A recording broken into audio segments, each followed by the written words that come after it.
सीधा सादा, क्योंकि हम ही हैं असली। अयोध्या में श्री राम जन्मभूमि पर भव्य मंदिर के निर्माण का 500 वर्षों का सपना अगले साल के शुरुआत में साकार होने जा रहा है। साल 2020 में देश के सर्वोच्च न्यायालय के आदेश पर देश के करोड़ों लोगों की आस्था के प्रतीक श्री राम की जन्मभूमि पर मंदिर का निर्माण नए भारत के नए दौर का एक महत्वपूर्ण पड़ाव है। अब जबकि अयोध्या में श्री राम जन्मभूमि पर मंदिर निर्माण के अगले पड़ाव यानी कि देश विदेश के राम भक्तों के लिए इसके दर्शन की तिथि भी सामने आ गई है, तो हम एक बार फिर से पूरे मंदिर निर्माण की भूमिका के इतिहास पर नजर डालते हैं। अयोध्या में श्री राम जन्मभूमि को तोड़कर उस पर देश की गुलामी के प्रतीक बाबरी ढांचे का निर्माण मुगल आक्रांता बाबर के सेनापति मीर बाकी ने 1528 में किया था। इसके पीछे प्रमुख उद्देश्य भारत के स्वाभिमान को पैरों तले कुचलकर भारत को अपमानित करना था। इस सत्य को देश का राष्ट्रीय समाज कभी नहीं भूल सकता। पूरे मुगल शासन में श्री राम जन्मभूमि पर अपने दावे को साबित करते हुए उसे फिर से हासिल करने के लिए देश का राष्ट्रीय समाज युद्ध करता रहा और बलिदान दिए जाते रहे।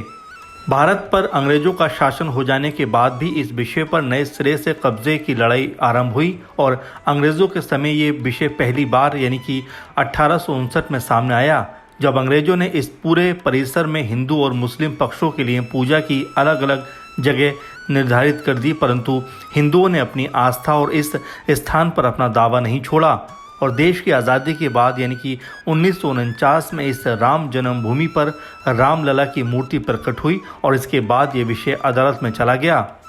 और कांग्रेस की सेकुलरिज्म की नीति के अंतर्गत तुष्टीकरण की राजनीति के चलते देश के स्वाभिमान और आस्था के प्रतीक इस विषय पर राजनीति की जाती रही और गोरखनाथ पीठ के महंत श्री दिग्विजय नाथ और फिर उनके शिष्य महंत अवैधनाथ ने श्री राम जन्मभूमि को मुक्त कराने के संकल्प को जारी रखा और इस विषय में अहम मोड़ तब आया जब 1980 के दशक में गोरखनाथ पीठ के गुरु और उत्तर प्रदेश के वर्तमान मुख्यमंत्री योगी आदित्यनाथ के गुरु महंत अवैधनाथ ने देश के प्रमुख संतों के साथ मिलकर धर्म स्थान मुक्ति यज्ञ समिति का गठन करते हुए अयोध्या में श्री राम जन्मभूमि स्थान की मुक्ति के लिए देश में जन जागरण का अभियान आरंभ किया और राष्ट्रीय स्वयंसेवक संघ के प्रचारक और विश्व हिंदू परिषद के नेता अशोक सिंघल ने देश के संतों के इस अभियान को अधिक गति देने के लिए इस अभियान के साथ विश्व हिंदू परिषद को भी जोड़ दिया।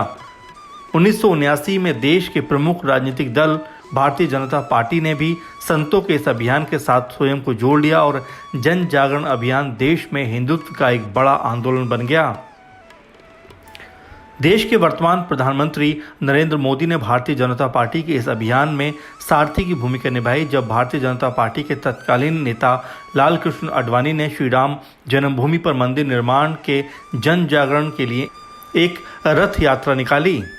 अयोध्या में श्री राम जन्मभूमि पर भव्य मंदिर के निर्माण का संकल्प साल 2020 में सर्वोच्च न्यायालय के निर्णय से साकार हुआ और उसके बाद भारत सरकार ने श्री राम जन्मभूमि तीर्थ क्षेत्र न्यास का गठन किया, जो इस मंदिर निर्माण का काम देख रहा है। अब जबकि अगले वर्ष यानी जनवरी में अयोध्या में राम मंदिर के निर्माण का सपना साकार हो रहा है, तो हमें ये समझ लेना बहुत आवश्यक है कि बीते दशकों में वे कौन से प्रमुख लोग रहे हैं जो इस अभियान में मील का पत्थर साबित हुए हैं। अयोध्या में श्री राम जन्मभूमि पर मंदिर निर्माण का सपना साकार होने के पीछे गोरखनाथ पीठ के गुरु महंत अवैधनाथ परमहंस रामचंद्र दास के योगदान को कभी नहीं भुलाया जा सकता, परंतु इसके साथ ही राष्ट्रीय स्वयंसेवक संघ के उन अनगिनत प्रचारकों और स्वयंसेवकों के योगदान के बिना ये सपना कभी संभव ना हो पाता, जिन्होंने इसके लिए महान त्याग किया।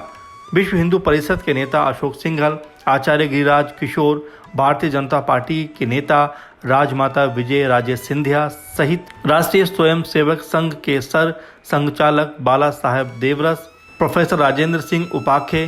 रजू भैया, के.एस. सुदर्शन, वर्तमान सर संघचालक मोहन भागवत, मरोपंत पिंगले का नाम लिए बिना इस अभियान की कथा पूरी नहीं होती। इन सबसे परे वर्तमान में श्री राम जन्मभूमि तीर्थ क्षेत्र न्यास के महासचिव चंपत राय का नाम लिए बिना राम मंदिर निर्माण के पूरे अभियान को सही ढंग से नहीं समझा जा सकता।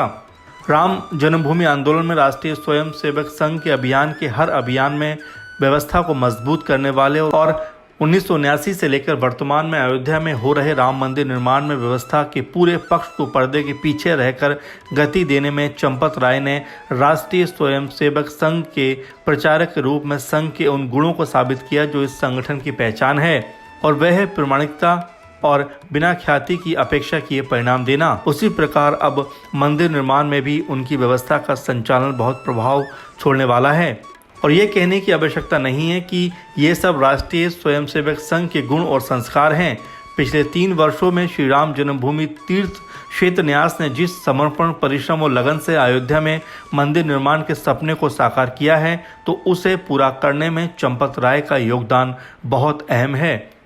उन्होंने राष्ट्रीय स्वयंसेवक संघ के प्रचारक के रूप में मैनेजमेंट, परिश्रम, लगन और प्रामाणिकता के साथ देश दुनिया के करोड़ों सनातनियों की आस्था और पहचान के प्रतीक राम मंदिर के निर्माण में जिस प्रकार प्रयास किया है, वो वर्षों के प्रयासों की सुखद अनुभूति है।